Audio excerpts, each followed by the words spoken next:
Y le damos la bienvenida a Eduardo Clark, él es director general del Gobierno Digital de la Ciudad de México. Eduardo, pues bienvenido, muchísimas gracias por tomar esta entrevista con Café y Noticias y preguntarte de entrada cuál es la situación de la Ciudad de México con este asunto del incremento de casos derivado de Omicron, derivado de Delta. Pues dinos, cuéntanos cuál es la situación general de la Ciudad de México. Claro, con mucho gusto. Y primero que nada, saludos a todo el auditorio, gracias por la invitación.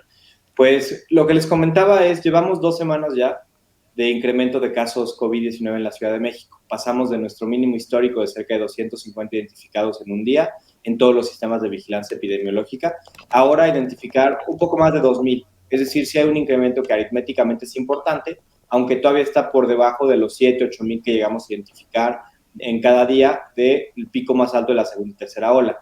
Afortunadamente, donde no vemos un cambio de tendencia similar es en los casos más severos, en los que requieren hospitalización y en aquellas personas que lamentablemente pierden la vida. Ahí continuamos con una tendencia de estabilidad que, si bien se encuentra en niveles históricamente bajos, pues sí monitoreamos día con día para entender cuál podría ser el impacto de estos casos en las hospitalizaciones. Hasta ahora no vemos ningún impacto mayor. Muy bien. Eduardo, ¿podrías darnos cuáles son las cifras de cuál es la ocupación hospitalaria en este momento? Y también preguntarte, bueno, pues ante este incremento de contagios, hemos visto que también hay un incremento bastante fuerte en el tema de las pruebas COVID, tanto en las farmacias como en las clínicas.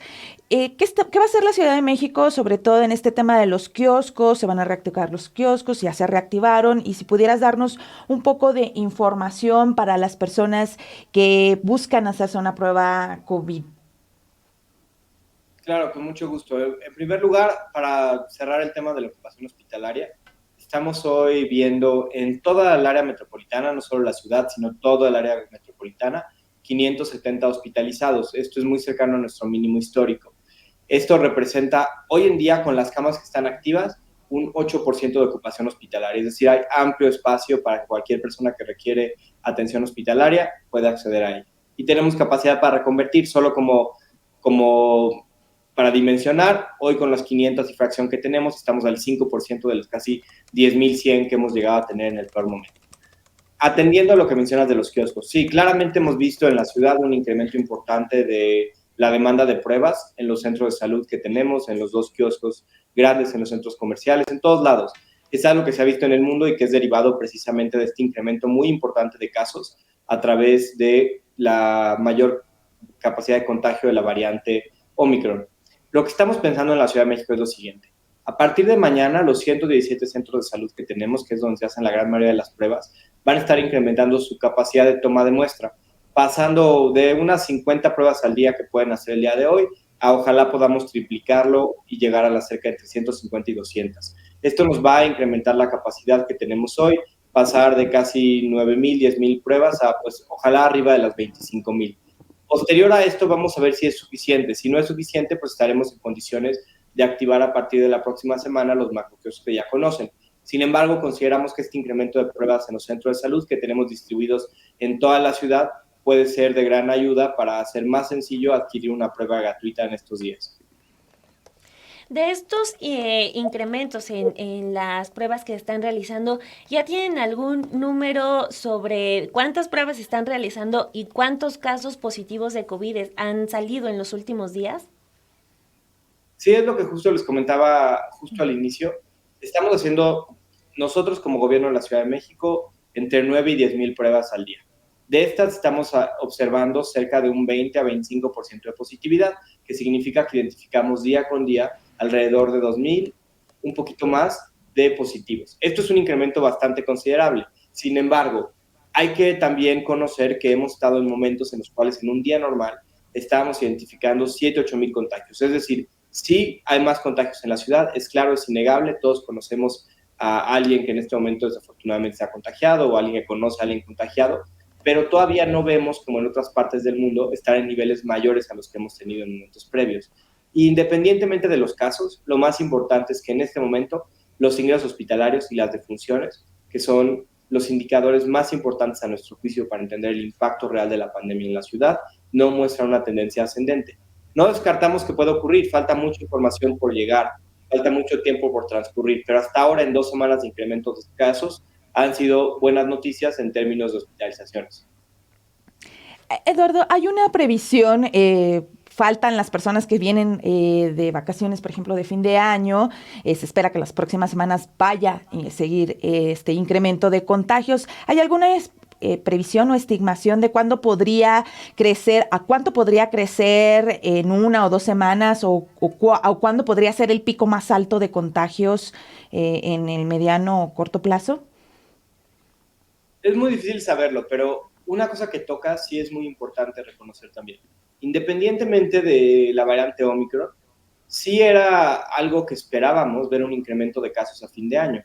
Las personas se reúnen más, hay menores temperaturas y por lo tanto las personas se reúnen en espacios cerrados, es decir, no era, no era algo que pensáramos imposible un incremento de casos. Evidentemente la llegada de la variante Omicron ha hecho que esta velocidad del crecimiento sea mayor.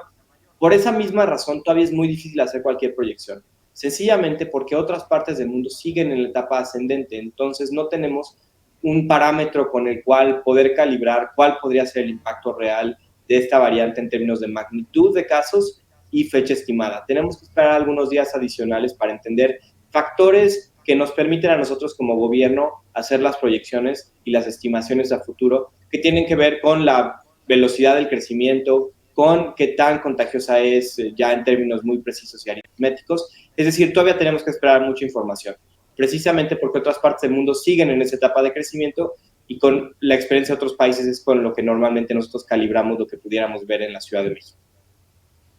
Ok, perfecto, Eduardo. Y pues bueno, también sobre lo que pueda venir en los siguientes días, ya se ha estado manejando dentro del equipo del gobierno de la Ciudad de México un posible cambio en el semáforo epidemiológico que pueda impactar sobre todo en el asunto del regreso a clases de los menores de edad.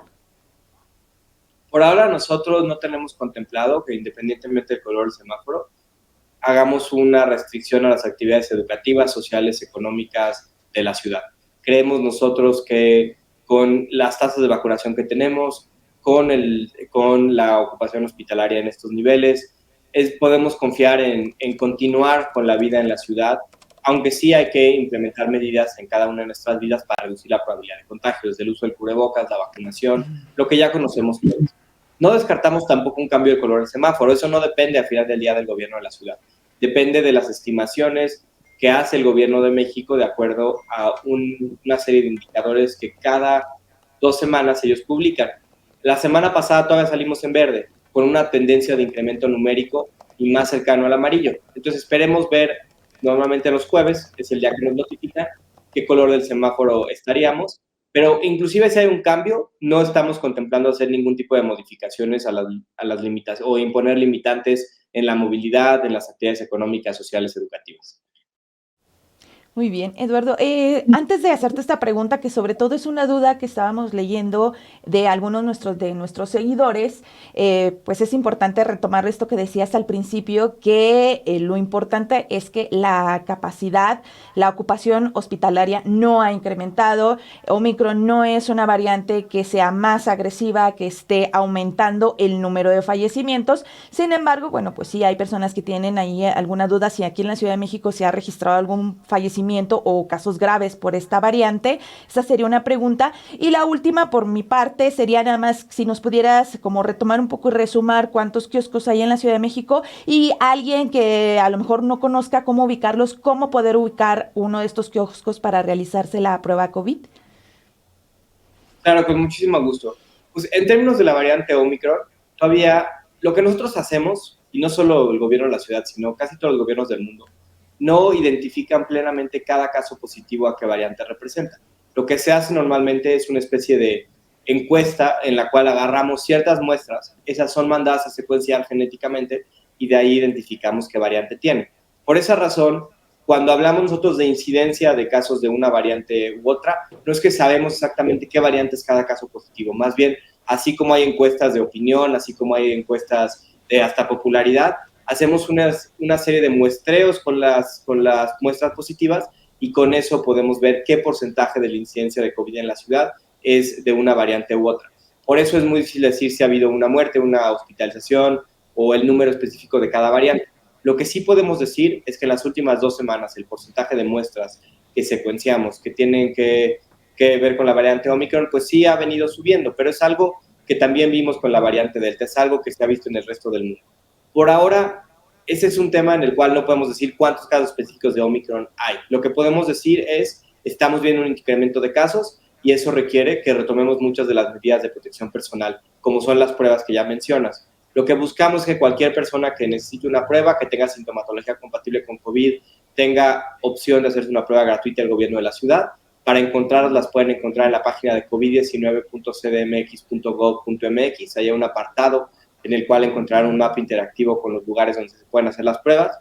Tenemos 117 centros de salud, 2 macroquioscos, tenemos también 10 centros comerciales que hacen pruebas y tenemos además, en colaboración con otras instituciones, 29 unidades médico-familiares del Instituto Mexicano del Seguro Social, del IMSS, que hacen las pruebas. Es decir, un poco menos de 150 lugares en la ciudad donde se pueden hacer pruebas COVID gratuitas. Perfecto, Eduardo. Ya por último, pues vas a continuar la Ciudad de México con la aplicación de vacunas de refuerzo y también, por favor, si nos puede hacer una mención de que la única vía para que la gente se entere de su vacuna de refuerzo es por mensaje, porque ha habido reportes de que hay gente que recibe llamadas, que le piden más información. Si nos puedes comentar algo al respecto, por favor. Claro, con muchísimo gusto. Efectivamente, continúa la vacunación. Esta semana 5 alcaldías refuerzo de 60 y más años. Son Iztapalapa, Gustavo Madero, Iztacalco, Venustiano Carranza y Benito Juárez. Cerca de 600,000 vacunas de hoy martes hasta este próximo sábado. Pueden encontrar toda la información en vacunación.cdmx.gov.mx, que es el punto oficial de información sobre la vacuna en la Ciudad de México. También pueden recibir información en Locatel al 55 56 58 11 11. Y a todas las personas que recibieron la primera dosis y segunda dosis en estas alcaldías, les mandamos un mensaje de texto con su cita personalizada. Por esta razón, sí les pedimos que estén atentos a estas fuentes oficiales, así como las redes sociales del gobierno de la ciudad. No enviamos llamadas personalizadas, no pedimos información personal para darles una cita, es decir, tengan en cuenta también sus datos personales, no los compartan a menos de que sea indispensable y como parte del gobierno de la Ciudad de México no les pedimos nada para ir a vacunarse a través de medios telefónicos o digitales. Muy bien. Nada más por último en este tema de las vacunas, porque se ha insistido mucho en la importancia de vacunarse. Estamos hablando ya de vacunas de refuerzo, pero en el nivel de rezagados, sabemos que es poco en México, pero ¿podrías hablarnos un poco de cuál es el nivel de rezagados y sobre todo de vacunas pendientes por aplicar? Les comentaría que el grupo que más nos interesa que se ponga al corriente son cerca de 200,000 personas que recibieron la primera dosis, pero no acudieron, no tenemos registradas como alguien que completó su esquema, que fueron por la segunda dosis. Esto es vital en este incremento de contagios. Sabemos que las vacunas sirven y su principal función es reducir la enfermedad grave, la enfermedad severa y reducir la probabilidad de perder la vida, pero sí es importante que los esquemas estén completos. Por eso cualquier persona de estas 200,000 que haya recibido la primera dosis, pero no haya podido completar su esquema, la próxima semana tendremos sedes para completar su esquema con cualquiera de las vacunas que hemos aplicado en la ciudad. Pfizer, Sinovac, Sputnik, AstraZeneca, la que sea que hayamos aplicado. Pero sí es importante que en este momento completen su esquema. Es un porcentaje relativamente menor de las cerca de 7.5 millones de personas que hemos vacunado, pero sí queremos llamar la atención que este grupo poblacional pues vive en un riesgo aún mayor que los que sí estamos completamente vacunados. Exacto, y no son pocas, son 200,000 personas, así que ahí lo tiene. Si usted conoce a alguien, dígale que ya se tiene que ir a vacunar. Eduardo Clark, muchísimas gracias, le agradecemos que haya estado aquí en Café y Noticias esta mañana. Hasta luego, muchas gracias por el espacio. Buen día. Buen día. Buen día.